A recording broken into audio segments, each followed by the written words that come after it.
So let's talk England selection for England versus Wales at Twickenham. Just can't wait for this game, and this is a doozy of a selection. So welcome to this video supported by Lifting Giants, and I want to include your feedback, your comments from the videos, from the game, from my player ratings, so really do listen to them. Some great views there.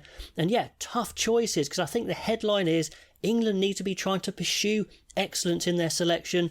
I did say in my video yesterday that Ireland are so good. Part of the reason they're so good is the stability in their selection, but there's no point having stability until you definitely have the best players available, and I think England are still quite a long way off. So let's get into it. In the front row, I think they should go for Joe Marler, Jamie George, Will Stewart starting, Ellis Genge, Theo Dan, Joe Hayes on the bench.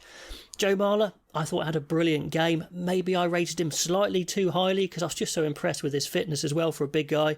And sure, many of you guys said he doesn't give a lot around the pitch for speed, but what he did was very strong, rocking the scrum. Definitely starts. And with Beno Urbano, kind of the reason I gave him that tongue-in-cheek 1 out of 10 is because if England had won that scrum, they would have been 34-19 winners potentially. In fact, they then just lost by a point. So it does make a big difference, those big key moments in games when subs come on. But anyway, there's positive signs. I'm only picking players from the actual squad that's been named, and Genge is still in it. It looks like he's going to be fit. So Marler and Genge. George and Theo Dan is a good combo. I do want Dan to have plenty of time because he brings so much impact from the bench. So you may ask, why am I starting Will Stewart when I gave him such a poor score? Well, firstly, maybe he deserved a bit of a higher score because he did put himself about. I just don't think he dominates the way that a tight head should when they carry in the scrum. Yeah, he's pretty solid to be honest, so give him another go. The cupboard is pretty bare. If Dan Cole doesn't start, I don't see the point of having him on the bench because he doesn't create any impact whatsoever. Joe Hayes could, so put Joe Hayes on the bench, Will Stewart, Joe Hayes, and hopefully if Will Stewart is solid in the scrum again, maybe I should just take that. Second row wise, and Itoje was the standout second row, maybe even better than I scored him in the ratings, so he definitely starts. Chesham does some good things, but does make some mistakes, and that's what I said about him in the World Cup. You could start Alex Coles, but Itoje and Chesham are pretty settled now. The line-out went really well, so I guess you start them again, maybe give Coles a bit more time. Then we had the man of the match, Ethan Roots. Maybe he wasn't quite as good as I was eulogising about him in the video, the ratings video, but he had a really good game. Good line-out option. He definitely deserves to have another crack. See if he can keep that consistency of performance up. At 7, Sam Underhill was okay. He wasn't particularly impressive. Did he look like a world-class open side? Not quite. He's been there, done that. You could start him again, but I think you can look for a bit more in this squad. Cunningham South came on, and correctly, not like I said in the match report, he actually went to 6 and Roots went to 7. So I do want Cunningham South to start and get some experience because he's going to make some mistakes, but boy, he's got size, he's got pace, he's got height. He is a very exciting player. His more natural position, I think, if he's not going to play blindside, is number 8. And Ben Earl's an excellent 7 as well. So I would actually go Root 6, Ben Earl 7, and Chandler Cunningham South to 8. And as you've probably noticed by now, this video is sponsored by Lifting Giants. Finally, someone has created a lifting support that's shaped to your hand and tested scientifically. It's nice and soft, it's reusable, it's everything you want in a lifting support, and there's nothing else there like it out at the moment, and you get 10% with the code RugbyAnalyst for the Six Nations. Get involved in the description below. At scrum half, I gave Alex Mitchell a pretty good score, but many people saying he wasn't quite as good as I said he was, but his individual try was a vital one for England. On the bench though, when Danny Kerr came on against Italy, not a lot happened, didn't really up the pace, things went downhill a bit, so I think Ben Spencer is by far the better form player at the moment in the Premiership, really deserves to play for England, so Mitchell starting, Spencer as the backup, I think that is definitely the right way to go. At 10, George Ford was okay, but apart from the passing and the neat skills, he doesn't really give a lot in running attack, doesn't give a lot in defence.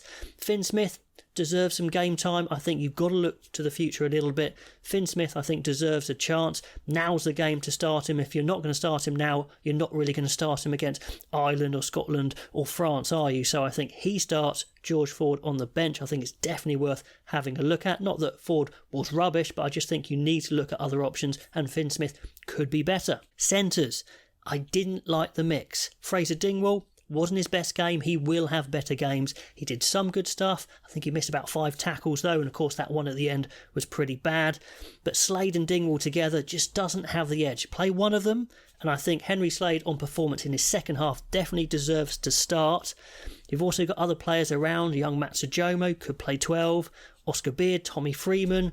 But I think for this game you move Henry Slade into 12 and play Tommy Freeman at 13, and then have Fraser Dingwall on the bench to have another crack at it. It doesn't look like Ollie Lawrence is going to be fit. He's not in the squad at the moment, which is a huge loss because they really need that power, and without him I think you just have to move Tommy Freeman into 13. Even though he was so good on the wing, he can only play one position. I think Slade and Freeman is a much better mix of skills, kicking and running potential. I'd much prefer to see that, even though Slade isn't a natural 12. I completely get that argument.